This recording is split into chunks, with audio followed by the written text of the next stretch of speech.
Hi gang, this is Mike G from Mr. GTV and MrMikeGarner.com, talking about living in the moment, which is an expression that you've probably heard if you're tuned into self-help, self-development, personal development, mind, body, spirit, sort of consciousness movement, advice.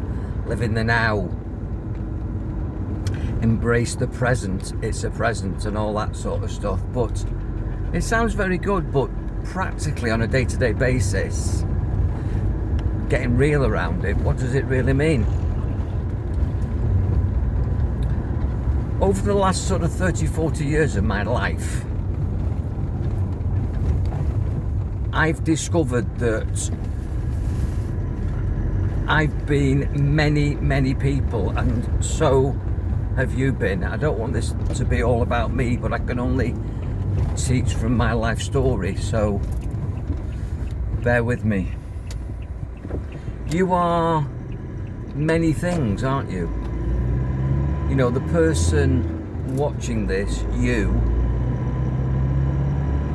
how do you identify?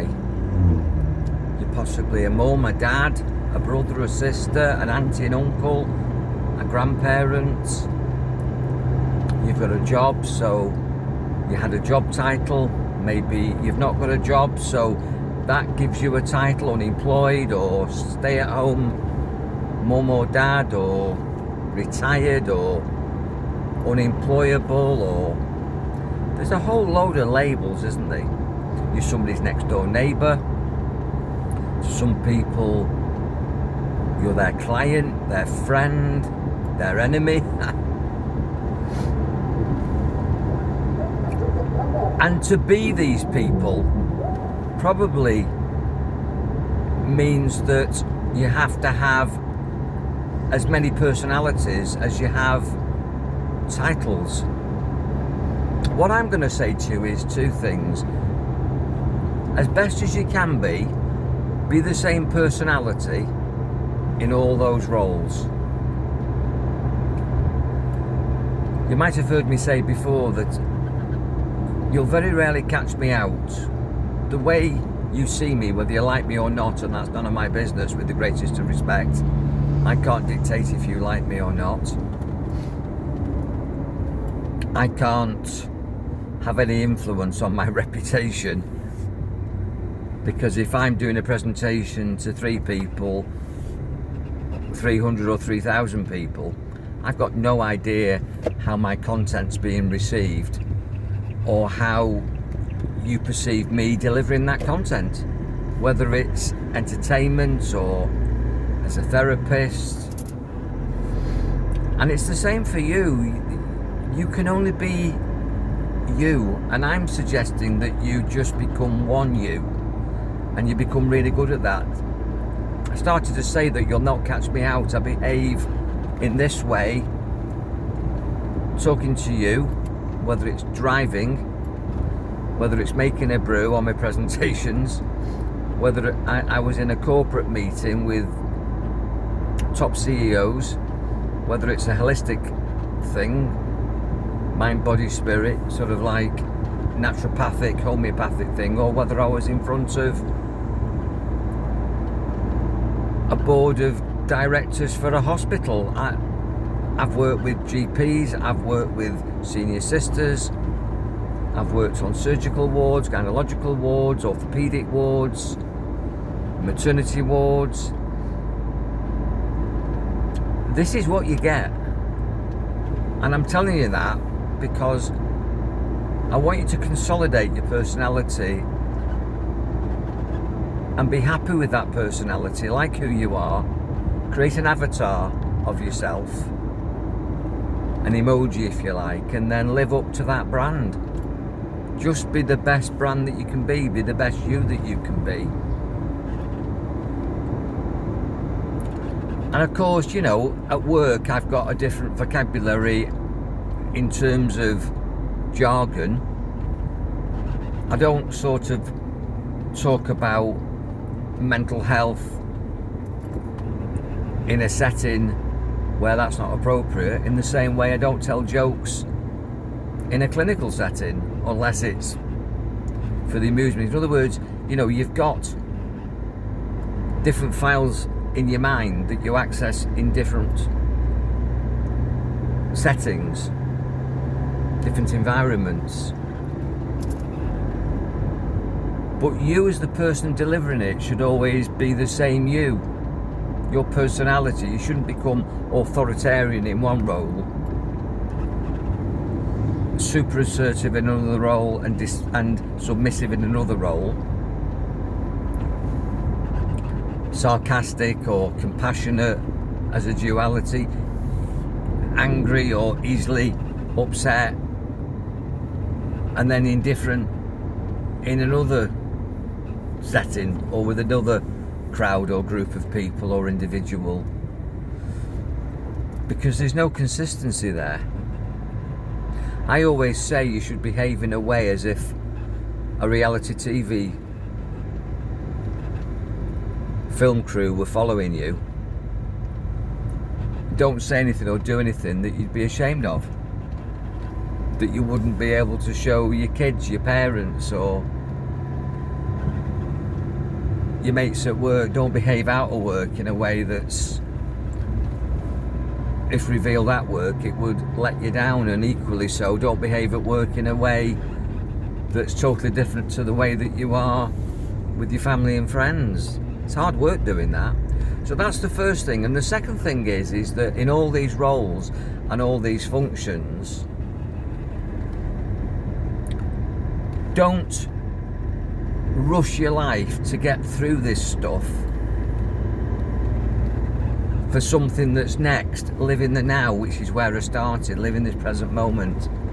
I think the best story I can give you is from a mistake I used to make, and I openly admit this, and I realised this when I attended a seminar myself many years ago, and I was like a single dad, and I used to take Catherine and Stephen, my kids, to the seaside or to a play area or something, and I'd get her in the car, all safe and bottled up, and I'd say, right, okay, nice and quiet now, I'm concentrating, I'm driving, be good, and when we get there we're going to have a great time. And sometimes we'd go off to Southport for the day, or the Blackpool Lights, or head to Rill, which might even be 40 minutes down the road. But let's say we were going to Rill, to Geronimo's, which is like a soft play area with climbing frames and that. And I tell the kids to be good, nice and quiet, so that Daddy can drive. There was no nastiness intended there, but there was massive suppression in that, wasn't there? And the kids, Catherine and Stephen, would be good. 40 minutes there and 40 minutes back for 1 hour, where they could jump round, throw things, climb up ladders, fall into soft play areas, go on the trampolines, go on the climbing frames, go on the slides for an hour, have great fun. But it took 40 minutes to get there, where they had to be good, and 40 minutes on the way back, which to me is 80 minutes. 1 hour, 10 minutes being good for Daddy for an hour's fun. We do that, don't we? I realised very early on that was wrong. And you asked Catherine and Stephen, when I realised that was wrong, I corrected it, and we used to put tapes on and CDs on, and we used to sing all the way to the playground or wherever we're going. Mainly Two Unlimited. If Catherine and Stephen are listening to this, they'll know we used to sing Two Unlimited. No, no, no, no, no, no, no, no, no, no, oh, there's no limit. That was what was playing at the time. And the going get tough, the tough get going. Great memories. And we created great memories. And that was the self-correction. Because I was wrong to impose, be good. You can be good and still sing and shout and play safely. It was just, I got that wrong. What are you getting wrong? Let me suggest that what you're getting wrong is this, that I also realised for myself. That I used to go to work And apart from looking forward to my days off,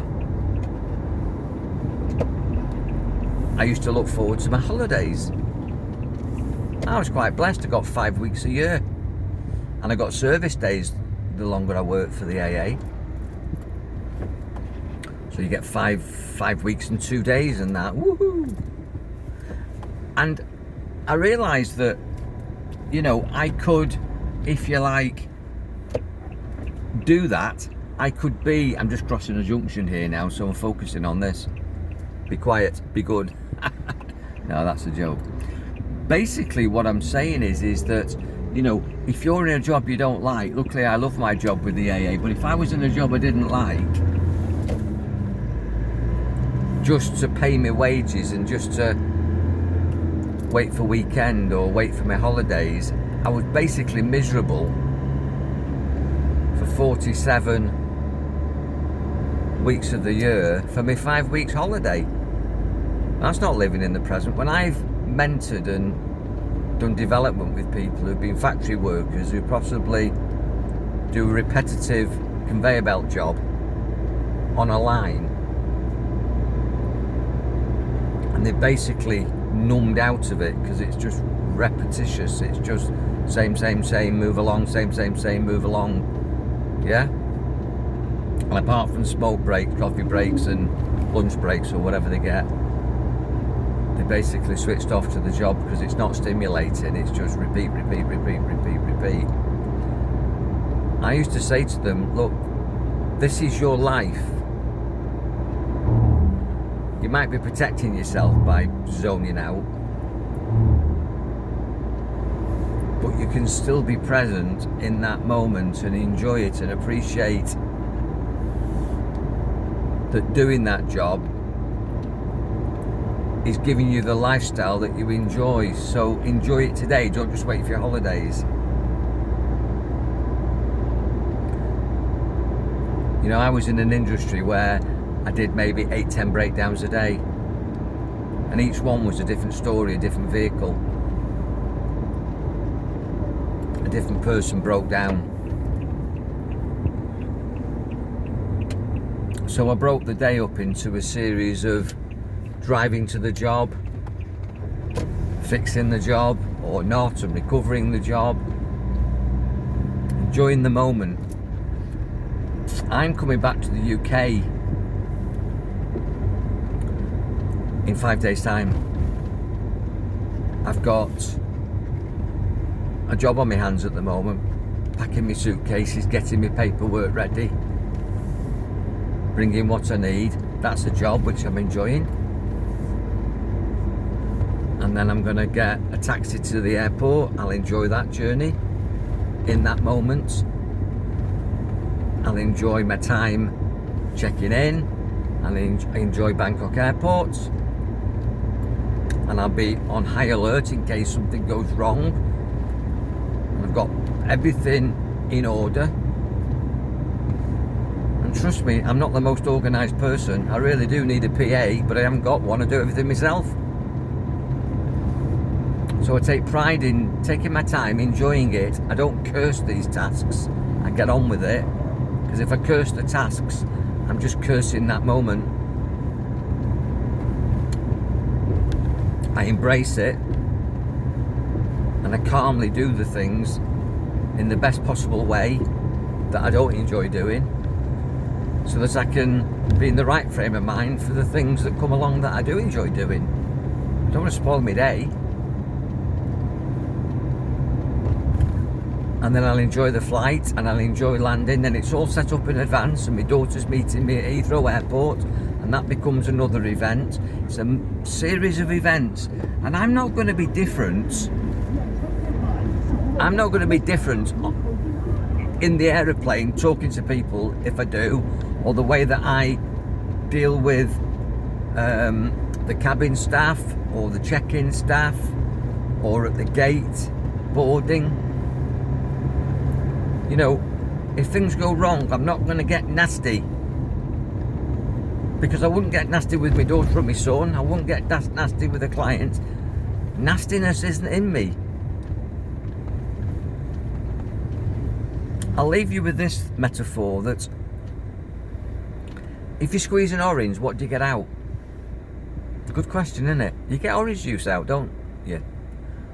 You know, if you squeeze a lemon, what do you get out? You get lemon juice out. What comes out of you when somebody squeezes you?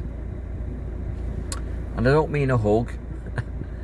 I mean, when you're put under pressure, what comes out? And are you proud of what comes out? Would you like what comes out to be seen by all and sundry, by your kids, by your parents, whether they're alive or not? Would your response be something that you're proud of? There's a speaker system behind. This is out in Thailand, which is where I am. This is how they advertise. See, that doesn't annoy me, it just makes me laugh, even though it's on a live broadcast and it sort of interrupts the sound. It's just, listen to that. That music there, that's Thailand, that is. That's happy Thailand, the land of smiles. It's contagious, that. Is your mood contagious? Would you like people to catch your mood? Or are you a bit toxic? Are you a bit venomous? Live in the moment, and in that moment, any moment, get the best out of it for yourself and expect the best and look for the good, and be the best you that you can be, and just be that one person all the time. That's my message. That's living in the now, and that's keeping it real. So keep it real, live in the now, enjoy your mind, and have a wonderful day, because that's what I'm doing today. And I can't wait to get back to the UK. But although I can't wait, I'm still enjoying every moment in the run-up to it. Because the truth is, you never know when this is the last day of your life. If you're looking forward to something in the future, you might not get there. So enjoy now. Take care, God bless.